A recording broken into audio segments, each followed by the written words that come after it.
Assalamualaikum warahmatullahi wabarakatuh. Waalaikumsalam warahmatullahi wabarakatuh.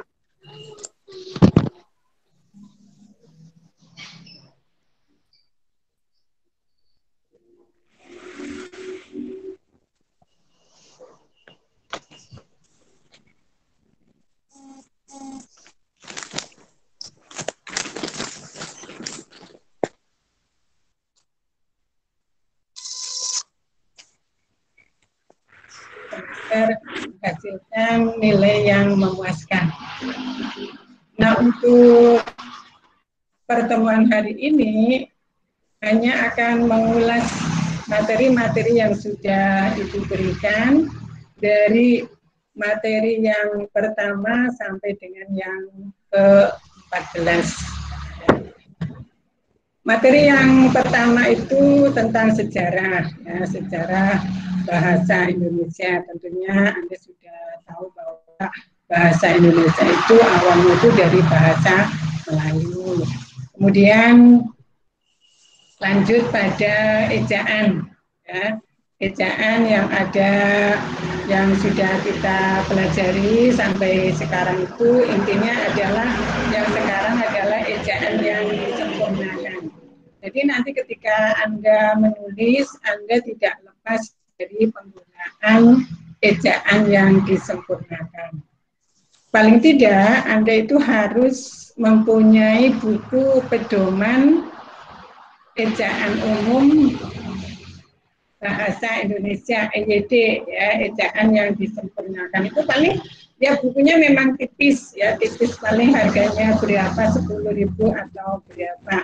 Nah, itu Anda bisa mempelajari itu nanti sampai Anda Anda menulis karya tulis ilmiah. Jadi seperti halnya kemarin pada saat Anda UTS, ya, UTS itu tentang penggunaan tanda koma. Banyak yang belum menguasai tentang penggunaan tanda koma. Padahal itu kan yang sering Anda gunakan, ya, setiap saat Anda gunakan tentang apa?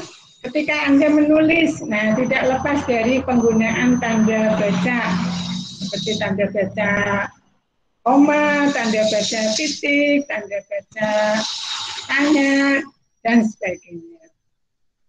Nah, ini ketika kita akan menggunakan tanda koma, ini pada saat UTS kan sudah ada soal yang berkaitan dengan anak kalimat dan induk kalimat. Nah, jika anak kalimat itu berada di awal kalimat, maka harus menggunakan tanda koma. Misalnya, ya, ketika saya sedang mengikuti pembelajaran online, saya kurang bisa memahami materi. Ketika itu kan berupa kata penghubung, berarti itu yang menandakan bahwa itu anak kalimat. Nah, kalau anak kalimat itu berada di awal kalimat, maka harus menggunakan tanda koma. Tapi kalau anak kalimat itu berada di akhir, itu tidak ada tanda koma. Saya kurang memahami materi ketika mengikuti pembelajaran online. Nah, itu tidak ada tanda koma. Ini yang berkaitan dengan tanda baca. Nah, lalu yang tidak kalah pentingnya itu ketika Anda mempelajari mengenai yang materi untuk UAS, ya, ujian akhir semester. Nah, itu materi yang berkaitan dengan penalaran. Nah, penalaran itu apa? Mungkin ada yang bisa memberikan pendapat tentang penalaran. Silakan, bisa dibuka speakernya. Anda bisa di situ, apa itu penalaran? Penalaran itu proses berpikir yang sistematis yang akan menghasilkan sebuah kesimpulan itu berupa pengetahuan. Jadi kesimpulannya itu adalah berupa pengetahuan. Suara saya bisa didengar? Halo? Bisa, Iya, bisa, Ibu, bisa, bisa. bisa. Bisa, Bu. Bisa ya? Bisa, Bu. Ya, halo? Bisa, Iya, Bu, bisa. Ya, ya, terima kasih. Nah, ini berkaitan dengan penalaran ya, penalaran itu bahwa kesimpulannya itu berupa pengetahuan. Nah, pada saat kita menggunakan penalaran, ini kita tidak lepas dari adanya klasifikasi. Apa itu klasifikasi? Ada yang bisa memberikan pendapat, Anda sebutkan nama Anda, kemudian pendapat Anda itu apa? Klasifikasi. Ada klasifikasi itu adalah pengelompokan, ya, pengelompokan. Nah, klasifikasi itu ada berapa? Ada dua klasifikasi, dikotomis dan klasifikasi kompleks. Klasifikasi dikotomis itu hanya bisa dibagi dua. Jadi pengelompokan itu hanya bisa dibagi dua, tidak bisa lebih dari dua. Nah, yang hanya bisa dibagi dua itu apa? Kalau kita mengelompokkan apa? Yang hanya bisa dibagi dua. Kira-kira apa? Oh, ketika Anda mengelompokkan, misalnya Anda berada di suatu kelas ya. Nah, kelas Anda itu misalnya ya dikelompokkan, diklasifikasikan menggunakan klasifikasi dikotomis. Oh, berarti kita klasifikasikan berdasarkan jenis kelamin. Nah, kalau jenis kelamin itu pasti ada berapa? Ada? Dua. Ada dua. Dua. Nah, tidak bisa lebih dari dua. Jadi hanya ada laki-laki dan Di Thailand ada dua. Perempuan. Nah, tidak bisa. Nah, itu yang disebut klasifikasi dikotomis. Tomis. Nah, kalau klasifikasi kompleks itu yang di lingkungan Anda saja apa? Di kesehatan. Coba kira-kira siapa yang bisa memberikan pendapatnya? Ada, silakan. Yang klasifikasi kompleks. Bisa diulang lagi pertanyaannya, Bu? Saudara Syafiq mungkin akan memberikan jawaban yang kompleks. Ya, halo?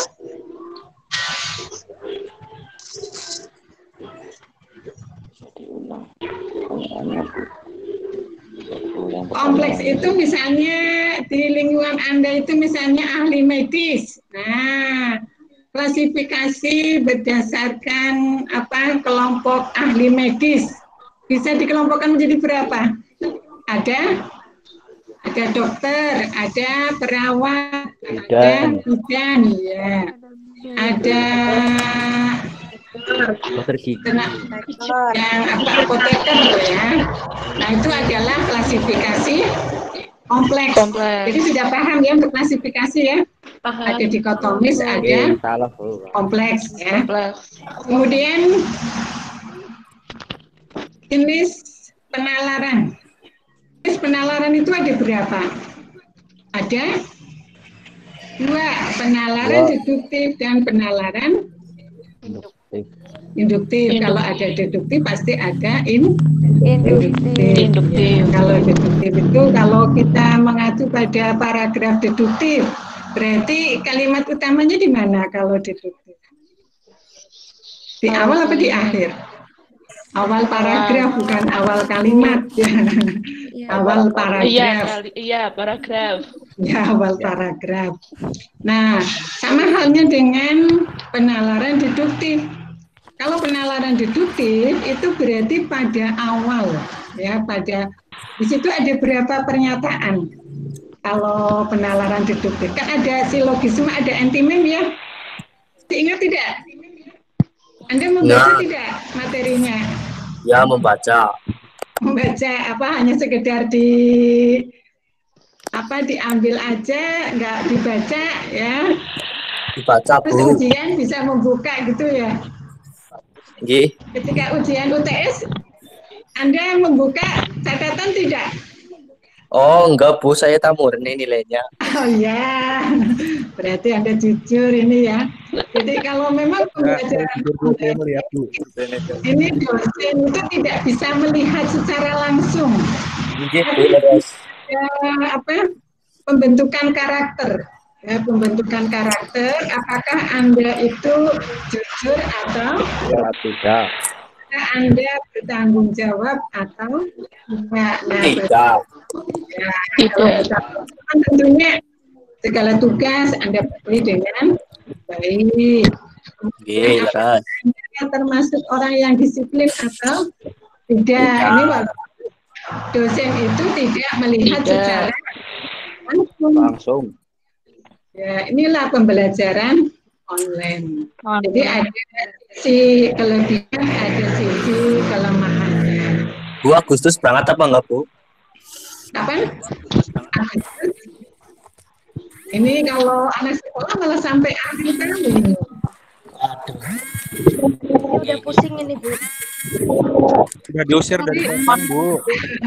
Nggak tahu barang. Untuk perkuliahan itu kurang tahu, hanya yang itu tahu untuk mata kuliah bahasa Indonesia itu hanya sampai pada bulan Juli saja. Ini pertemuannya terakhir, itu tinggal nanti ujian akhir semester.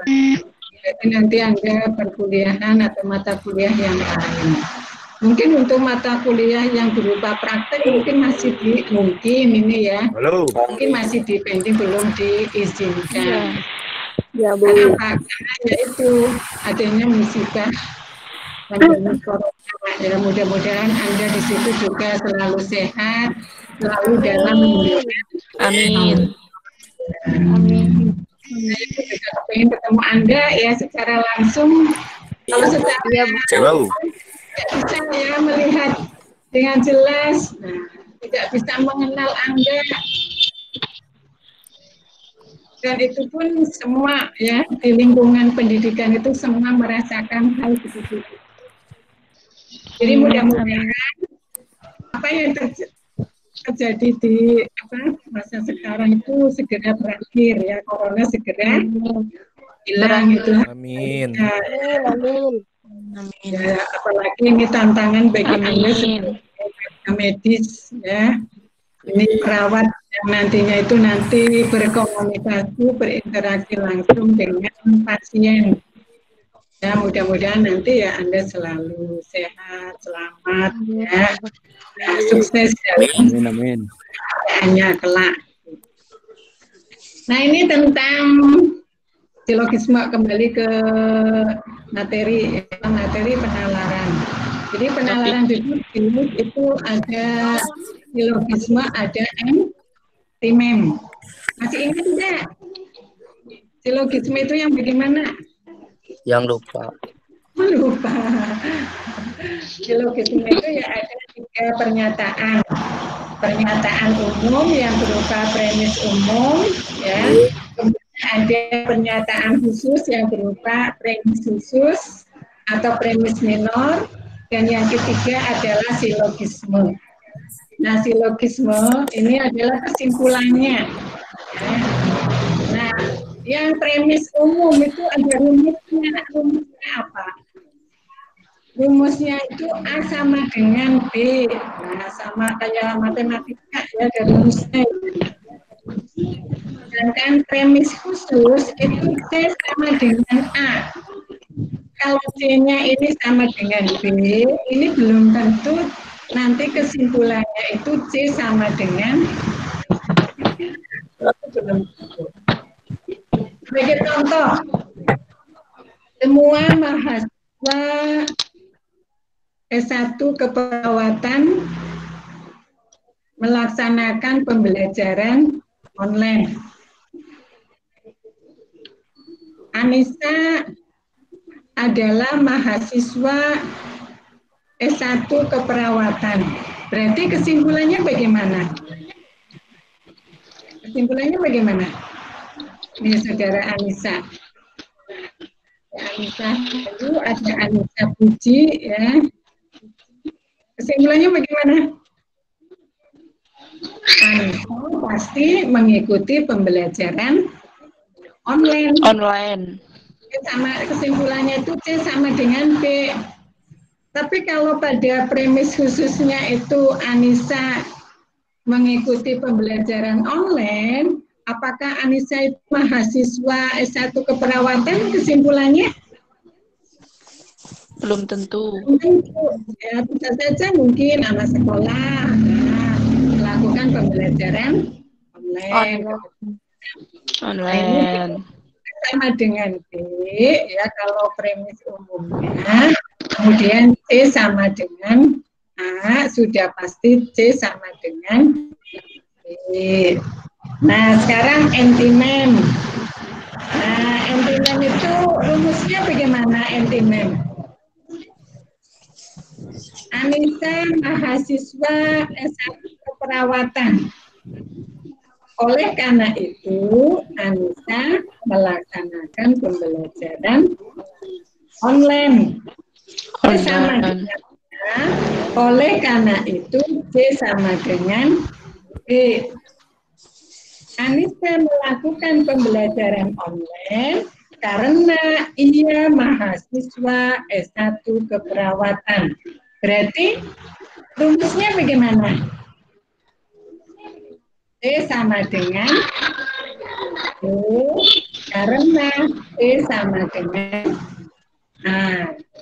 Ini Anda ingat-ingat ya, siapa tahu nanti ketika evaluasi akhir ya, soal-soal yang berkaitan dengan dan antimem. Nah, lanjut tentang penalaran induktif. Penalaran induktif ada generalisasi, kemudian ada analogi, ada hubungan sebab akibat. Anda di SMA mempelajari hal seperti ini tidak? Enggak Bu, saya SMK. Ya, SMK mungkin ada ya dari bahasa Indonesia ya. Anda SMK berarti Anda hebat ya. Iya, SMK bisa. Mengikuti mata kuliah di S1 keperawatan. Berarti Anda mengikuti mata kuliah matrikulasi ya? Nggih, laras. SMK berarti yang sebenarnya apa? SMK yang teknik? Teknik Bu, teknik Bu. Ya, berarti ya Anda hebat ya, bisa mengikuti, apalagi IPK-nya Tinggi. ya. Terima kasih Bu. Anda usahakan tuntutan ya, tuntutan sekarang itu minimal IPK 3, makanya Anda harus berusaha IPK-nya itu sampai 3, ya mudah-mudahan sampai mendekati 4, itu hebat ya. Amin Bu. Amin. Nah, itu yang penalaran induktif. Jadi ada generalisasi. Anda melakukan suatu penelitian, ya. Nah, Anda mengelompokkan data-data statistik.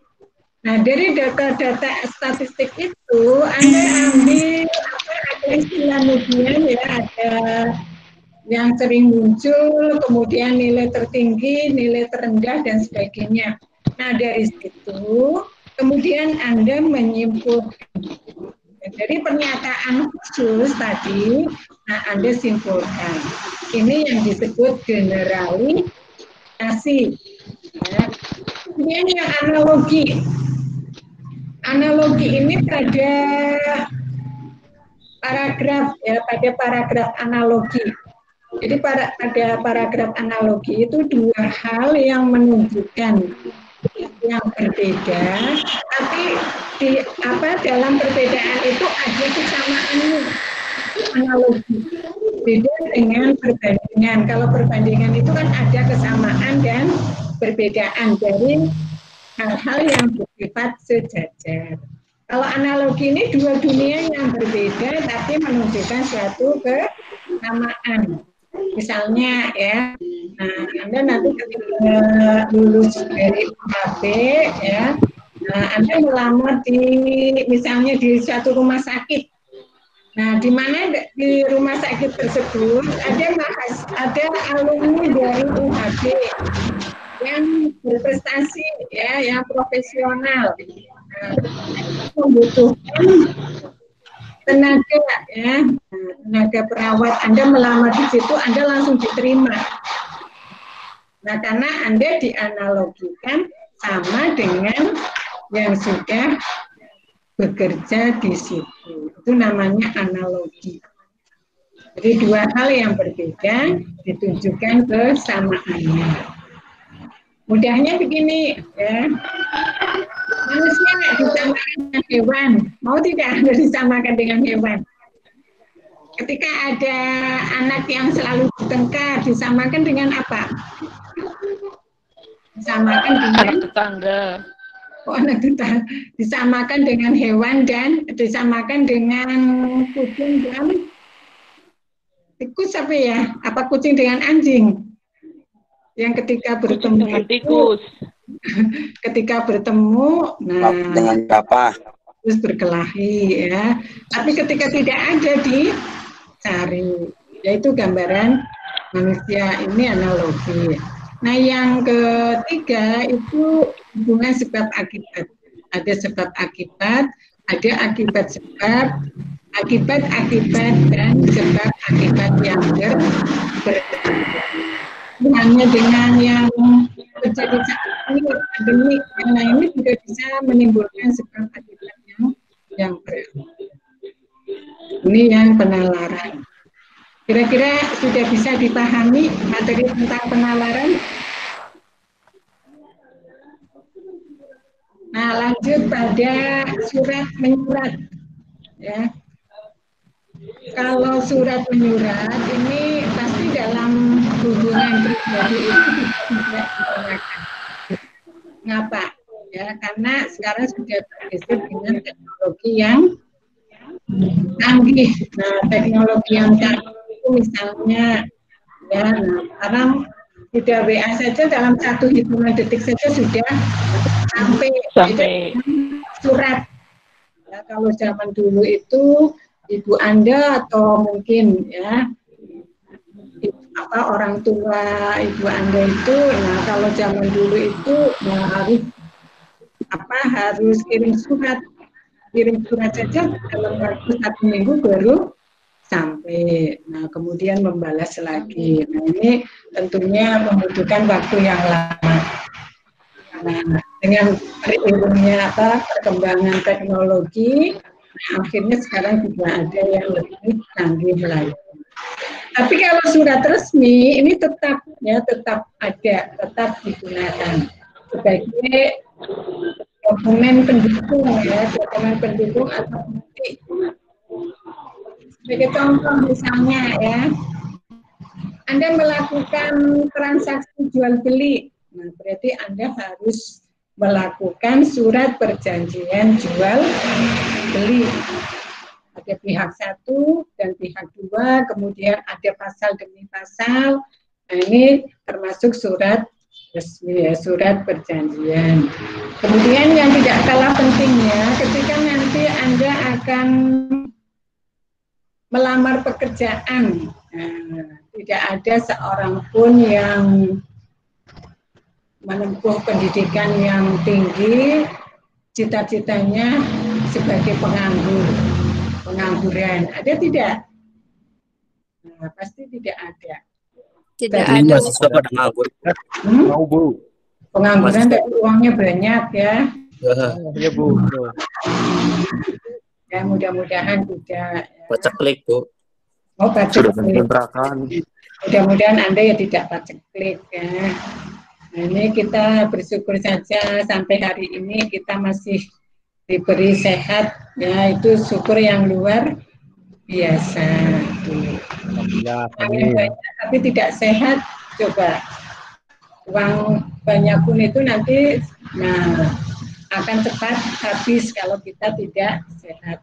Maka bersyukur kita masih sehat. Nah, pada surat ya, surat ini kan komunikasi antara pengirim surat dengan penerima surat. Nah, pengirim surat ini tentunya yang menulis surat. Nah, dari tugas-tugas yang telah Anda kerjakan, ya sebagian besar ya masih keliru tentang penulisan surat.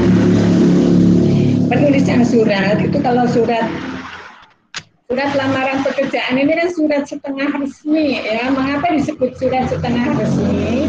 Karena yang menulis itu adalah individu. Yang menulis individu, nah kemudian ditujukan kepada suatu instansi atau suatu lembaga. Nah, dari suatu instansi atau suatu lembaga ini kemudian dari surat lamaran itu tentunya ada balasan. Balasan itu bisa berupa balasan penolakan, bisa berupa balasan panggilan.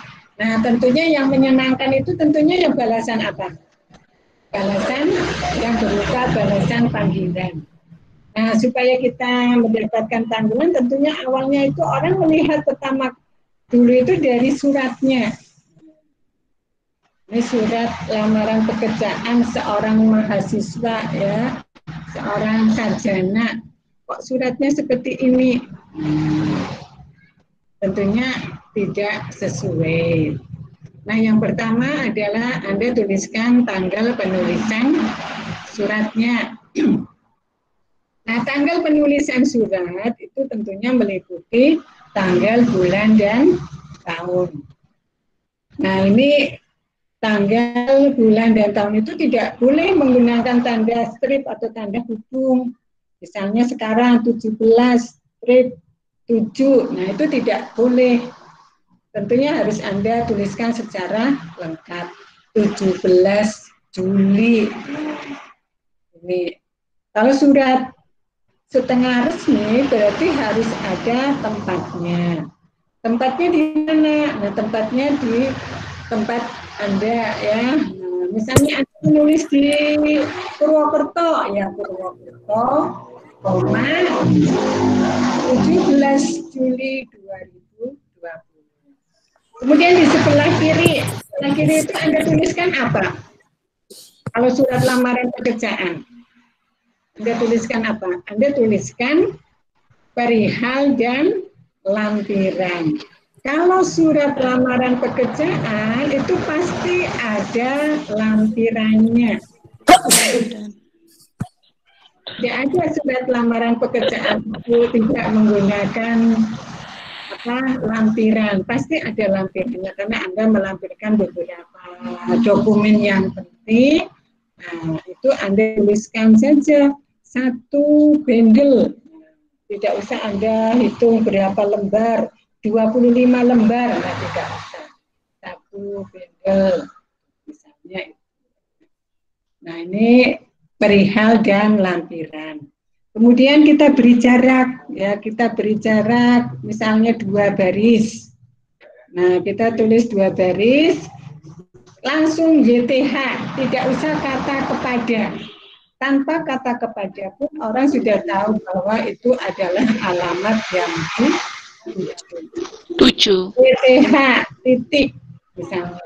Direktur, tidak usah Bapak Direktur karena sudah ada sudah menggunakan gelar, tidak usah menggunakan kata sapaan. Jadi langsung YTH Direktur misalnya. Rumah sakit mana? Nah, Anda seorang perawat ya. Lalu kita beri jarak Ya, jarak 3 baris kita tulis dengan hormat. Dengan hormat CC-nya besar, hanya kecil. Dengan hormat, koma. Nah, gitu. Nah, kemarin ada beberapa sumber kalau kita menulis surat lamaran pekerjaan. Yang pertama adalah pengumuman. Kalau berdasarkan pengumuman, ya Anda tuliskan pengumuman dari mana. Ya. Dengan hormat. Setelah membaca pengumuman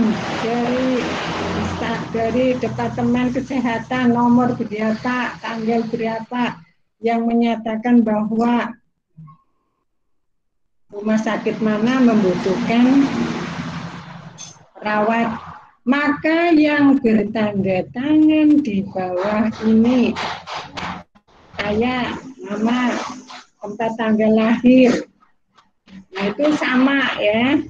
Nah, kemudian berdasarkan iklan. Setelah membaca iklan yang dimuat pada harian mana, tanggal berapa, yang menyatakan bahwa ya titik-titik, maka yang bertanda tangan di bawah ini. Itu kalau berdasarkan iklan. Kalau berdasarkan informasi seseorang, ya Anda sebutkan informasi dari siapa.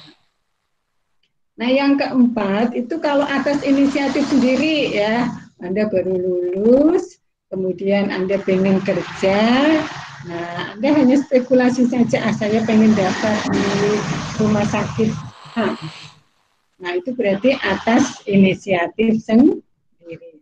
Yang bertanda tangan di bawah ini, saya titik 2, nama, tempat tanggal lahir, dan sebagainya. Itu sebenarnya perbedaannya pada bagian pendahuluan saja. Pada bagian selanjutnya, isi selanjutnya itu adalah sama.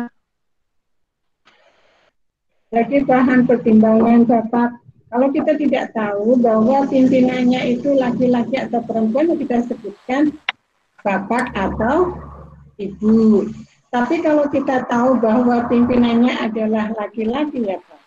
Atas sebagai bahan pertimbangan Bapak, maka saya lampirkan sebagai berikut. Bisa diterima?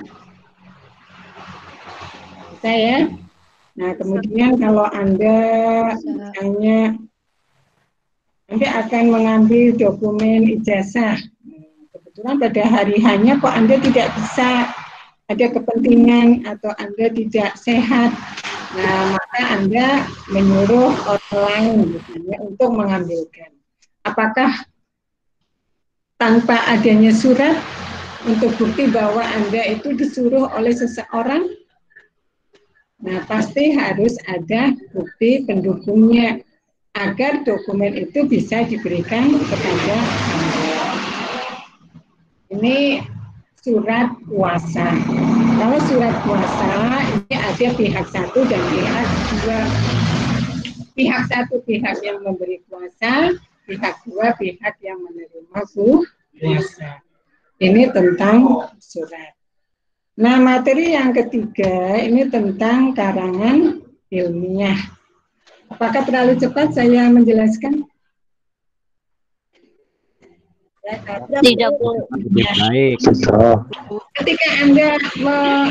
Ketika Anda menulis sebuah karya tulis ilmiah, ini pasti Anda harus didasari dengan perasaan senang dulu. Kalau perasaan senang pasti Anda bisa. Makanya ada beberapa tahap ya. Ketika kita akan menulis karangan ilmiah, ada 3 tahap. Tahap yang pertama apa?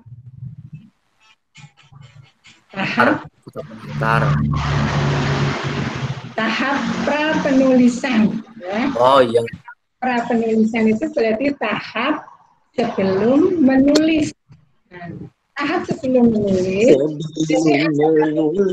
bertanya kepada diri sendiri. Nah, Anda harus bertanya kepada diri sendiri, apakah topik yang saya bahas itu menarik atau tidak. Nah, kalau tidak menarik tidak usah dibahas. Ya, untuk apa sih dibahas kalau topik itu tidak menarik? Anda pun tidak tertarik, apalagi orang lain. Kalau tidak tertarik, itu pasti akan membutuhkan waktu yang lama. Tapi kalau Anda tertarik, ya Anda atau materi yang atau topik yang Anda tuliskan itu menarik, nah pasti akan cepat selesai. Pembaca pun akan senang membaca topik tersebut. Ini yang pertama dulu ya, yang harus Anda tanyakan kepada diri sendiri. Nah, kemudian bahan-bahannya bisa diperoleh dengan mudah atau tidak. Nah, kalau tidak bisa diperoleh dengan mudah ya tidak usah ya. Nah, Anda akan mengalami suatu kesulitan.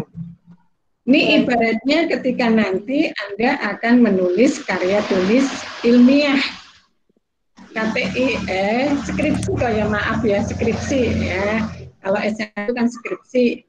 Nah, Anda akan menulis skripsi, ini Anda harus bertanya dulu kepada diri Anda sendiri. Mampukah saya mengerjakan skripsi tersebut ya, dengan topik tersebut? Kalau Anda menjawab itu, berarti lanjutkan. Tapi kalau Anda tidak mampu, ya tidak usah ya. Karena itu akan membutuhkan waktu yang lama yang seharusnya hanya 1 semester, Anda bisa tepat waktu, tapi karena Anda membahas suatu penelitian yang mungkin menyita waktu Anda tidak menguasai, kemudian data-datanya sangat sulit, nah ini yang akan menghambat. Ini pada tahap pra-penulisan. Jadi tahap pra-penulisan ini sangatlah menentukan bagi Anda dalam kelanjutan nanti Anda menulis skripsi. Atau yang mudahnya saja itu kalau setiap semester, setiap mata kuliah itu kan menuntut Anda untuk menulis makalah. Nah, kalau Anda menulis makalah saja hanya sekedar kita mengambil dari internet, ya, tanpa kita membaca. Nah, ini akan kelihatan ketika kita presentasi. Dari tahun ke tahun ini saya menjumpai kalau satu kelompok ya presentasi itu mengapa kok presentasi itu waktunya lama sekali, menjawab satu pertanyaan harus membuka HP dulu lama sekali. Nah, ini berarti tanda-tandanya Anda tidak menguasai, ya. Nah, tidak menguasai materi yang ada pada tulisan Anda. Kalau Anda menguasai, pasti Anda bisa lancar mempresentasikan. Ini sebagai sebagai latihan bagi Anda nanti untuk bisa mempertanggungjawabkan skripsi Anda. Nah, presentasikan hasil penelitian Anda. Ya, kalau sekarang mungkin ya presentasi skripsinya itu secara online. Ada sisi menguntungkan, ada sisi ruginya mungkin ya, itu kalau presentasi secara online. Ini tentang tahap pra-penulisan. Pada tahap penulisan ini Anda akan melewati beberapa bagian, ya. Ada bagian pelengkap pendahuluan, bagian isi, dan bagian pelengkap penutup. Bagian pelengkap pendahuluan apa saja? Dari halaman judul sampai daftar isi. Anda tentunya sudah mempunyai pengalaman karena Anda sudah 1 tahun ya, 1 tahun belajar di Universitas Harapan Bangsa, pasti Anda pernah menulis makalah. Nah, menulis makalah itu tidak lepas dari penulisan halaman judul. Kalau Anda menulis halaman judul, membuat halaman judul, yang pertama Anda tuliskan adalah judulnya. Judulnya dulu, menggunakan huruf kapital. Kemudian kita beri jarak, ya. Kita tulis jenisnya, jenis tulisan. Jenis tulisan itu makalah, ya. Atau yang sudah Anda kerjakan. Anda sudah mengumpulkan tugas belum? Yang tugas Sudah. coba nanti Ibu cek, ya. Yang tugas artikel. Jadi pertama judulnya, ya, kemudian yang kedua bawahnya jenis tulisan, artikel ilmiah. Bawahnya lagi adalah etiketnya. Etiketnya apa? Untuk memenuhi tugas terstruktur mata kuliah Bahasa Indonesia semester 3 tahun akademik 2020-2021. Kemudian yang logonya, beri logo, bawahnya, bawah logo, disusun oleh nama siapa, name, ya, kemudian program studi semester berapa, itu Anda tuliskan. Di bawahnya, ya, terakhir Anda tuliskan nama perguruan tinggi dan tahun pembuatan. Itu pada halaman judul. Berikutnya pada kata pengantar. Nah, kata pengantar itu ada ucapan syukur, penegasan maksud, tidak lupa ucapan terima kasih, ya, karena atas bantuan orang lain, ya. Tidak ada yang mengatakan bahwa tulisan Anda itu adalah tulisan Anda sendiri. Anda tidak dibantu oleh orang lain. Data-data Anda peroleh sendiri. Nah, itu kan tidak mungkin. Ya, pasti tidak lepas dari bantuan orang lain. Itu kita sebutkan pada. Jadi daftar isi. Daftar isi. Urutannya bagaimana pada saat kita menulis daftar isi? Angka Romawi, kemudian huruf kapital, ya. Kalau di dalam huruf kapital itu kok ada penjelasan lebih rinci, nah kita gunakan angka Arab itu seperti apa? Angka Arab itu ya 1, 2, 3 dan seterusnya. Itu yang disebut angka Arab. Bawahnya huruf kecil dan selanjutnya. Ini pada saat kita menulis daftar isi. Daftar isi ini kan apa? Bisa kita lihat pada penulisan Anda, pada bagian isi, ya. Nah, pada bagian itu, nah, kemudian kita pindahkan pada daftar isi. Ini tentang bagian penulisan, ya, tahap penulisan. Baru pelengkap pendahuluan. Kalau pada bagian isi itu ada pendahuluan, ada isi dan penutup. Kalau isi itu, nah, Anda gunakan kutipan. Ada kutipan langsung, ada kutipan tidak langsung. Ada kutipan langsung pendek, ada kutipan tidak langsung, ada kutipan langsung panjang. Kemudian kutipan tidak langsung, ada pendek. Sampai di sini ada pertanyaan? Belum. Oh, belum. Lalu pada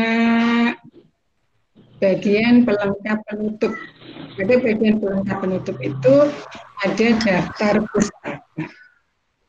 Apa Anda ketika menulis artikel, Anda menggunakan referensi tidak? Iya. Menggunakan, Bu. Berarti kalau Anda menggunakan referensi, ada kutipan tidak di dalam artikel Anda? Ada tidak? Pasti ada. Kalau Anda menggunakan referensi, pasti ada. Nah, kemudian kita pindahkan pada bagian daftar pustaka. Ada 2 cara menulis daftar. Cara yang pertama adalah nama pengarang, tahun terbit, judul buku, kota terbit, titik 2, penerbit. Itu kalau kita menulis daftar pustaka. Itu cara yang pertama. Cara yang kedua, itu nama pengarang, judul buku, kota terbit, ya. Kota terbit, titik 2, penerbit, koma, tahun terbit. Itu cara yang kedua. Kalau Anda menggunakan cara yang pertama, ya semuanya menggunakan cara yang pertama. Kalau Anda akan menggunakan cara yang kedua, ya Anda gunakan cara yang kedua. Ini pada penulisan daftar pustaka. Nah, tinggal satu materi. Satu materi itu materi apa? Materi seminar. Nah, ini ibaratnya ketika Anda melakukan suatu seminar atau diskusi kelompok. Kalau diskusi kelompok itu ada apa saja? Diskusi kelompok. Ada bagian moderator, ada panitia, ada pemakalah, ada Notulen. notulen, ya, notulis, ada apa lagi? Kalau yang lengkap itu ada pembanding, ada pengamat. Tentunya yang tidak kalah pentingnya itu apa? Ada peserta. Iya, itu yang tidak kalah pentingnya. Harus ada pesertanya, ya. Nah, ada moderator, nggak ada pesertanya. Anda pernah menjadi moderator? Pernah. Apa tugas moderator?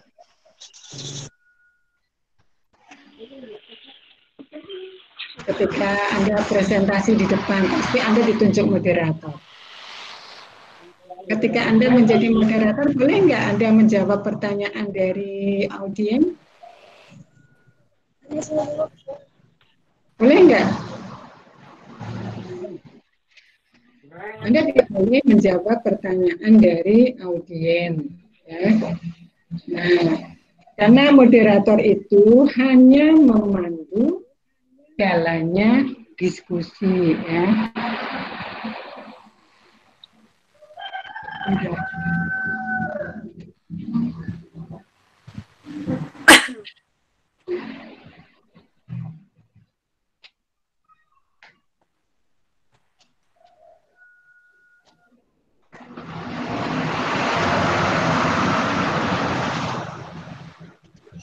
Ya, kalau moderator ini hanya memandu jalannya diskusi.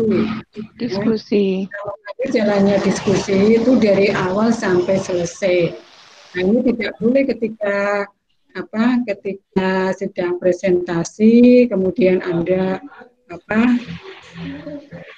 asik sendiri, HP-an dan sebagainya. Nah, ini tidak boleh, ya, tidak, karena Anda harus mengikuti supaya nanti ketika Anda mengulas sedikit tentang materi presentasi itu Anda bisa, ya. Nah, ini tentunya sebelum penyaji ini mempresentasikan, nah ini tugas moderator. Tugas moderator itu adalah menyampaikan tata tertib diskusi. Misalnya Anda buka dulu, Assalamualaikum warahmatullahi wabarakatuh. Pada pertemuan yang pertama ini akan saya perkenalkan anggota kelompok saya. Yang pertama siapa, sebagai apa, dan seterusnya. Nah, kemudian yang kedua, penyaji mempresentasikan materi dalam misalnya 5 menit atau berapa. Ini harus disampaikan oleh moderator. Pada sesi tanya jawab ini dibuka berapa sesi. Nah, ini tidak asal, ya. Tidak asal moderator memandu diskusi asal saja, ya. Tentunya harus ada aturan. Ini nanti ketika Anda menjadi moderator untuk kedepannya semester yang akan datang, ya. Kemudian Anda akan misalnya menyampaikan kesimpulan. Nah, yang menyampaikan kesimpulan itu siapa? Bukan penyaji, tapi yang menyampaikan kesimpulan adalah moderator. Setelah kesimpulan, moderator menutup jalannya diskusi. Jadi di sini gampang ya jadi moderator ya. Nah, jadi moderator itu juga sama beratnya tugasnya dengan penyaji ya. Kalau moderator itu dari awal sampai selesai, kalau penyaji kan mempresentasikan kemudian menjawab ya. Nah, ini yang menjawab pertanyaan itu tentunya adalah penyaji, bukan moderatornya. Moderator tidak boleh ikut menjawab pertanyaan. Lalu yang peranannya tidak kalah penting juga notulis atau notulen ya, yang mencatat jalannya diskusi. Nah, yang mencatat jalannya diskusi ini notulis, sehingga nanti ketika moderator itu lupa menyampaikan pertanyaan dari audien atau ada pertanyaan yang belum tersampaikan, nah ini notulis mengingatkan kepada moderator untuk menyampaikan. Nah, kemudian peserta ini ketika mengajukan suatu pertanyaan, ketika Anda bertanya itu caranya bagaimana? Apakah dengan duduk? Nah, ketika Anda mengajukan pertanyaan itu alangkah baiknya itu Anda berdiri, kemudian Anda menyampaikan identitas Anda, misalnya salam dulu, assalamualaikum atau selamat pagi, selamat siang ya. Nama saya siapa? Saya akan mengajukan pertanyaan atau saya akan menanggapi apa yang disampaikan oleh penyaji. Nah, sudah, jangan lupa ucapkan terima kasih. Terima kasih. Assalamualaikum warahmatullahi wabarakatuh. Ini peserta.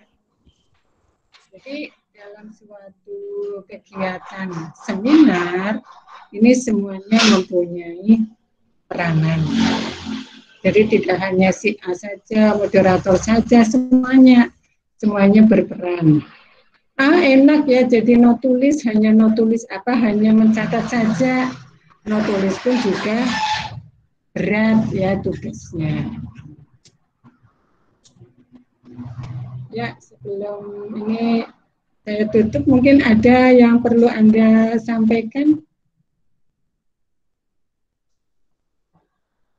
Ada tidak? Ya, untuk UTS kemarin, nah silakan sudah ada penunjang.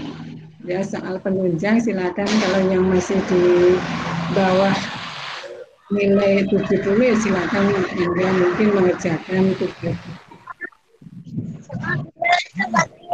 Setelah A ini ada yang nilainya 100 ya, selamat yang nilainya 100.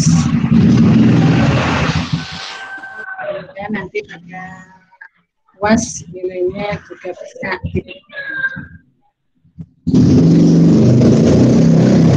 Ada mungkin yang akan menyampaikan?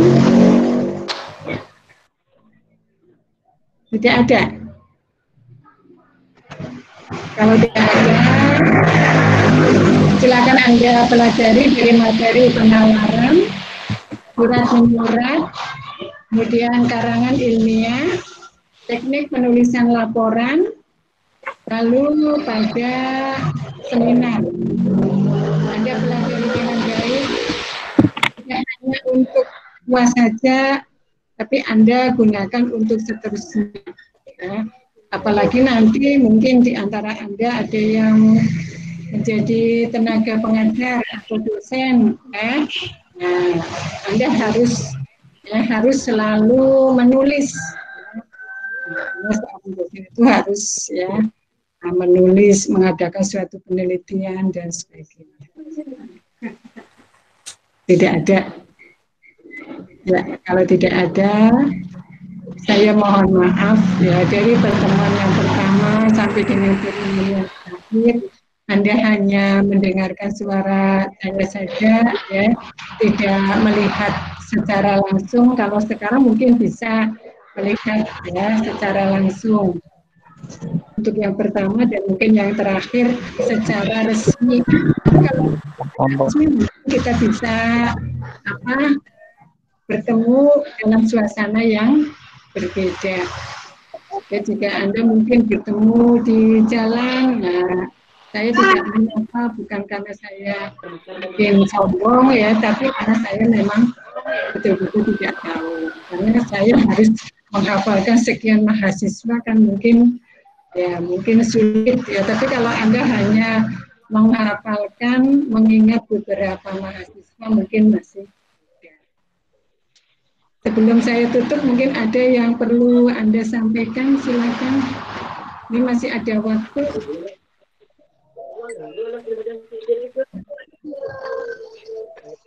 Tidak ada. Ya, kalau tidak ada, cukup sekian. Terima kasih atas partisipasi Anda ya mengikuti pembelajaran online untuk yang pertemuan yang terakhir ini. Mudah-mudahan Anda selalu sukses ya. Apa yang bermanfaat bagi Anda. Di kedepannya, terutama nanti ketika Anda menulis tugas akhir Anda adalah penulisan skripsi. Sukses bagi Anda, semangat belajar ya walaupun dalam suasana yang seperti ini. Ini memang tuntutan keadaan seperti ini. Mudah-mudahan kita selalu sehat dalam lindungan Allah. Amin. Assalamualaikum warahmatullahi wabarakatuh. Waalaikumsalam warahmatullahi wabarakatuh. Waalaikumsalam warahmatullahi wabarakatuh. Terima kasih, Bu. Terima kasih, Bu. Sehat selalu.